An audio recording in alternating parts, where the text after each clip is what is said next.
So bone marrow ట్రాన్స్ప్లాంట్కి కూడా చాలా phases ఉంటాయి. సో ఫస్ట్ ఫేజ్ ఈ మొత్తం బ్లడ్ సంస్థ మార్చటం, బ్లడ్ సిస్టమ్ మార్చటం, దానికి first phase of bone marrow transplant అంటాం.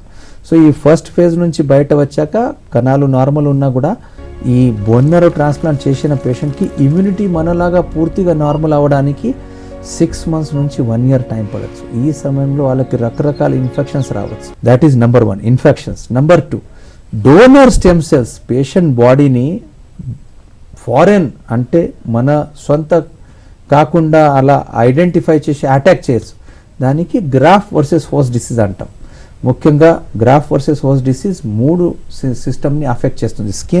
స్కిన్ ర్యాష్, గట్ కడుపు, లూజ్ మోషన్స్, వామిటింగ్, అండ్ మూడోది లివర్, జాండిస్. ఇలాంటి అయినా ఏ సిస్టమ్ అయినా అఫెక్ట్ అవ్వచ్చు, కానీ ముఖ్యంగా కనపడే జీవీఎస్డి లక్షణాలు ఈ 3 సిస్టమ్ నుంచి సంబంధించి. అది సెకండ్ కాంప్లికేషన్ జీవీఎస్డి.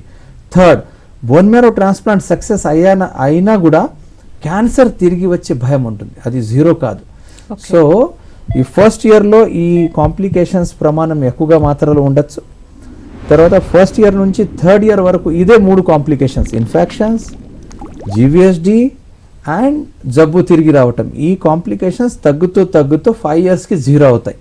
సో దానివల్ల బోన్ మ్యారో ట్రాన్స్ప్లాంట్లో 3 స్టేజెస్ ఉంటాయి. ఫస్ట్ స్టేజ్ హాస్పిటల్లో, సెకండ్ అండ్ థర్డ్ స్టేజ్ ఫాలోఅప్లో, అండ్ 5 years దాకా మనిషి ఆరోగ్యంగా ఉండి జబ్బు రాకుండా హెల్దీ ఉంటే దానికి క్యూర్ అంటారు. క్యూర్ అంటే ఫస్ట్ ఫేజ్ సక్సెస్ అవుతే క్యూర్ కాదు, సెకండ్ ఫేజ్ సక్సెస్ అయితే క్యూర్ కాదు.